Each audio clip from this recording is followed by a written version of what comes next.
Hello students, आज हम Gauss के नियम के अनुप्रयोग की चर्चा करने जा रहे हैं। हम बोर्ड एग्जाम में आए हुए प्रश्नों की एक सीरीज चला रहे हैं जिसमें गाउस का नियम हमारा हो गया था।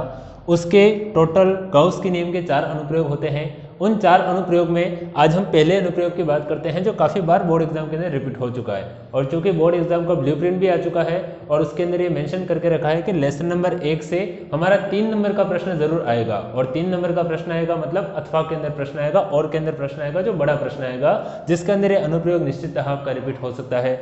देखिएगा, अनुप्रयोग कहना क्या चाहता है, अनंत लंबाई का एक आवेशित तार है, उसके कारण विद्युत क्षेत्र की गणना करके लेकर आनी है। लेकिन विद्युत क्षेत्र कौन से नियम की सहायता से आना चाहिए? गाउस के नियम की सहायता से। इस गाउस के नियम के अनुप्रयोग में टोटल 2 चित्र बनते हैं, जिसमें पहला चित्र जो है वो विद्युत क्षेत्र की दिशा को प्रदर्शित करने के लिए होता है, जबकि दूसरा चित्र जो होता है उसकी सहायता से विद्युत क्षेत्र की गणना की जाती है कि कितने मान का विद्युत क्षेत्र होता है। देखिएगा, विद्युत क्षेत्र की दिशा किस प्रकार से ज्ञात करें, तो हमने एक अनंत लंबाई का आवेशित तार ले लिया है, उसके ऊपर कोई भी 2 समान क्षेत्रफल की 2 सतह मानी है। पहली सतह का नाम है A1 और दूसरी सतह का नाम कितना चल रहा है A2, क्योंकि हम कह रहे हैं कि दोनों के जो क्षेत्रफल हैं A1 और A2 वो एक जैसे हैं, तो इनके कारण जो उत्पन्न विद्युत क्षेत्र होगा DE और DE वो भी दोनों कैसा होगा? एक जैसा होगा। तो मुख्य अक्ष के साथ में थीटा कोण पर व्यवस्थित है। जब इनके घटक करते हैं तो हम क्या देखते हैं कि A1 A2 का क्षेत्रफल समान होने से उत्पन्न विद्युत क्षेत्र भी कैसा है? एक समान, और समान विद्युत क्षेत्र जैसे ही प्राप्त हुआ तो हमने इनके घटक कर दिए, और घटक करने पर क्या देखा कि थीटा के अलॉन्ग घटक करोगे तो DE cos थीटा और DE cos थीटा आता है, और जहां थीटा नहीं है वहां के घटक करेंगे तो हमारे पास में उत्तर कितना आता है? DE sin थीटा, और कितना उत्तर आता है? DE sin theta. चित्र में देखा जा सकता है, क्या देखा जा सकता है कि DE sin थीटा और DE sin थीटा के घटक एक दूसरे की विपरीत दिशा में होने के कारण एक ऊपर की ओर जा रहा है, एक नीचे की ओर आ रहा है, एक दूसरे की विपरीत दिशा में होने के कारण अपने प्रभाव को नष्ट कर देते हैं, जबकि cos थीटा के घटक एक ही दिशा में होने के कारण परस्पर आपस में जुड़ जाते हैं। और ये cos थीटा के घटक है और इनकी दिशा किस प्रकार की है, तो जो हमारा तार है उसके ठीक लंबवत है, अतः जो हमारा विद्युत क्षेत्र होगा वो पृष्ठ के कैसा होना चाहिए? लंबवत होना चाहिए। तो विद्युत क्षेत्र की दिशा हमेशा पृष्ठ के लंबवत होगी।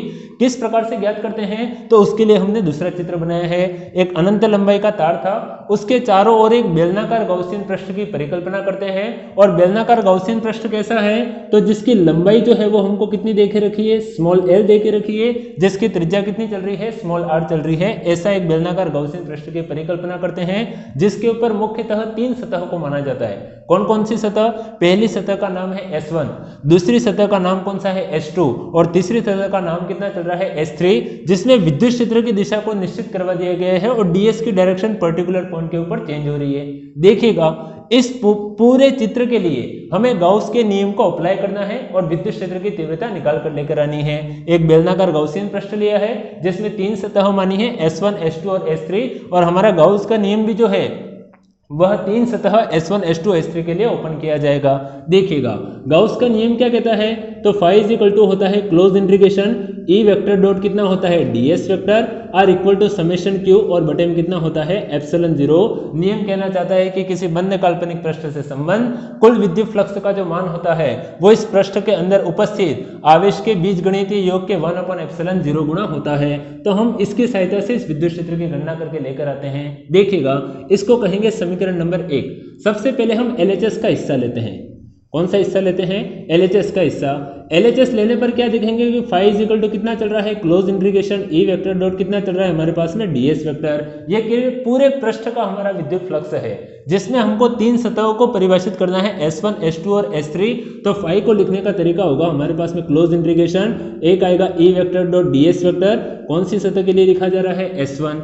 दूसरा आएगा close integration E vector dot कितना आ जाएगा? ds वेक्टर, कौन सी सतह के लिखा जा रहा है? S2 सतह के लिए।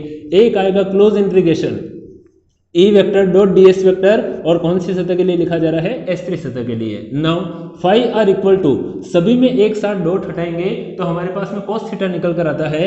आंसर आएगा क्लोज इंटीग्रेशन कितना चला, तो यहाँ पर आएगा EDS cos ऑफ थीटा, लेकिन कौन सी सतह के लिए? S1 सतह के लिए। यहाँ पर आएगा हमारे पास में EDS cos ऑफ थीटा, और किसके लिए आ जाएगा? तो S2 सतह के लिए। और यहाँ पर आ जाएगा close integration EDS cos of theta, और कौन सी सतह के लिए आ जाएगा? तो S3 सतह के लिए। हम हमें S1, S2 और S3 में जाकर देखना है कि E और DS के मध्य बनने वाला कोण कितना है। तो हम चित्र में गए और S1 सतह को देखा तो इस दिशा में E जा रहा है और ऊपर की ओर DS जा रहा है। बीच में बनने वाला कोण जो होगा वो हमारे कितने डिग्री का होगा, 90 डिग्री का।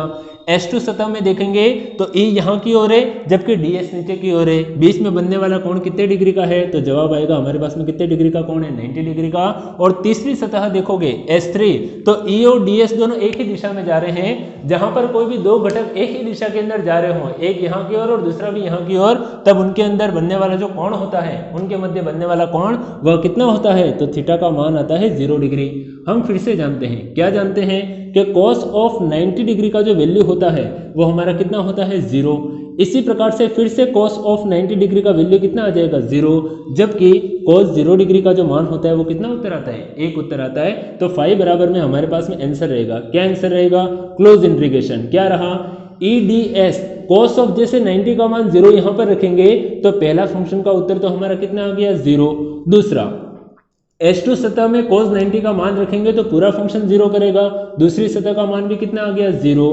प्लस तीसरी सतह में क्या होगा, तो क्लोज इंटीग्रेशन यहाँ पर कितना आ गया, S3 कितना चल रहा है, तो EDS और cos थीटा, थीटा की जगह 0 रखा, cos 0 का मान 1 और वो 1 यहाँ पर रखेंगे तो मल्टीपल में कितना आ जाएगा, 1 आ जाएगा।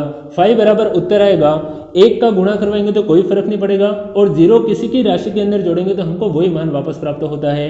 क्या प्राप्त हुआ, तो क्लोज इंटीग्रेशन यहाँ पर रहा S3 कितना आएगा, EDS। नाउ E को बाहर की ओर भेजे तो फाई इज इक्वल टू आएगा, E को बाहर की ओर भेजा, क्लोज इंटीग्रेशन S3 और यहाँ पर कितना रह गया, DS। ये कहना चाहता है कि DS जिस पृष्ठ लिया गया था उन सभी पृष्ठ का क्या कर दिया जाए, समाकलन कर दिया जाए। तो DS पृष्ठ हमारी S3 है रही।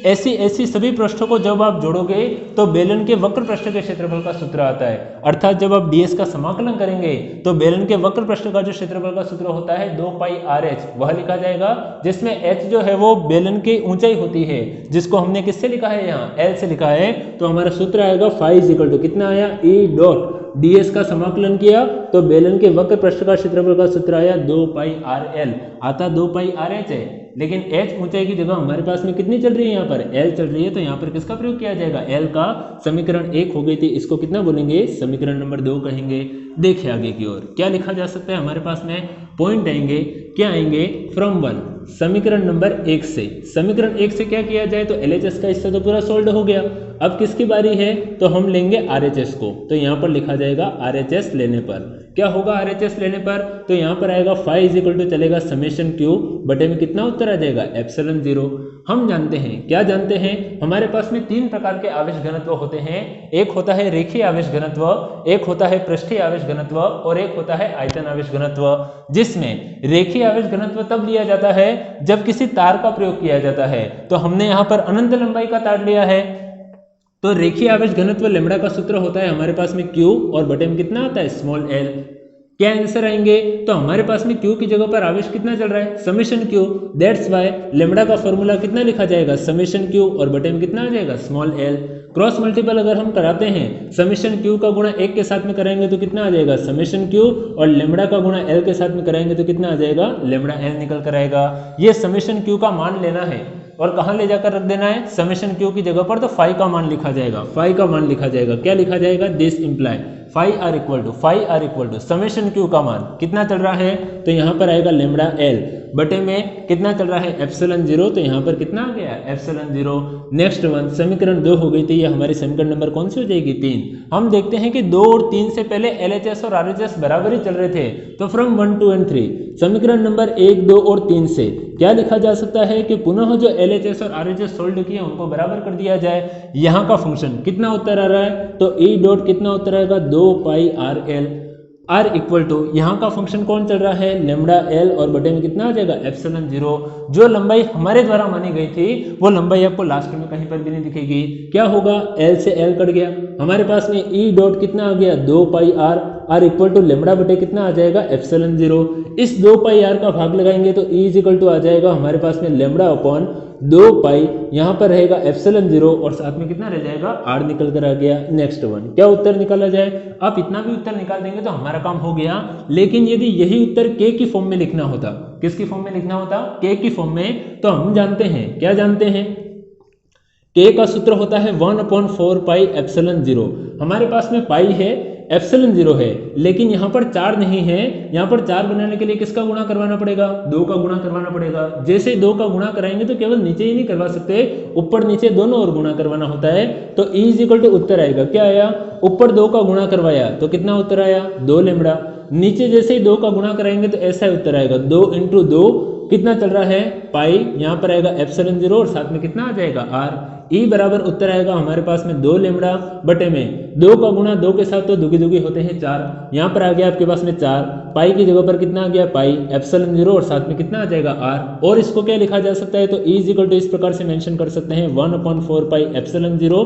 ऊपर कितना चल रहा है? 2 लैम्बडा और बटे में कितना उत्तर आ जाएगा? r। ज्यादा से ज्यादा इस 1/4πε0 को कितना लिखा जा सकता है? k। तो E बराबर हमारे पास में उत्तर आएगा k आएगा। दूसरा कितना रहेगा? 2 रहेगा और साथ में कितना रह जाएगा? लैम्बडा और बटे में कितना आ जाएगा? r। इस प्रकार का उत्तर निकाला जा सकता है यदि क्या हो जाए? E व r के मध्य ग्राफ खींचना हो। किसके मध्य ग्राफ खींचना है? E व r के मध्य ग्राफ खींचना है। तो हम देख सकते हैं इस समीकरण से, क्या देख सकते हैं कि E जो है वो r के क्या है? हमारे समानुपाती। क्या उत्तर आएगा? तो E और r के मध्य जब हम ग्राफ खींचेंगे तो ये रहा E, ये रहा स्मॉल r, यहाँ पर बिंदु लगा देंगे O। किस प्रकार का ग्राफ खींचे? r का मान अगर मिनिमम से मिनिमम है 0 पर तो E का मान कहाँ पर होना चाहिए? मैक्सिमम पर। जैसे जैसे r का मान बढ़ाओगे वैसे वैसे E का मान क्या होता जाएगा? कम होता जाएगा। यही व्युत्क्रमानुपाती की शर्त होती है। तो जैसे जैसे हम r का मान बढ़ा रहे हैं वैसे वैसे E का मान मैक्सिमम से कहाँ की ओर आ रहा है? मिनिमम की ओर, जो शो करेगा E डायरेक्टली प्रोपोर्शनल टू 1 कितना होता है? r। लेकिन यदि ग्राफ इसके मध्य खींचा होता, किसके मध्य? E व 1/r के मध्य ग्राफ, तो ग्राफ खींचने का तरीका हमारे पास में कुछ इस प्रकार का होता। क्या होता? एक तरफ हम फंक्शन ले लेते, कौन सा ले लेते? E, विद्युत क्षेत्र। दूसरी जगह हम फंक्शन ले लेते, कितना ले लेते? 1/r। और अब जब ग्राफ खींचते तो हमें एक स्ट्रेट लाइन मिलती, एक सरल रेखा मिलती, जो किसके मध्य ग्राफ दर्शा रही है? E व 1/r के मध्य ग्राफ दर्शा रही है। धन्यवाद आप सभी का।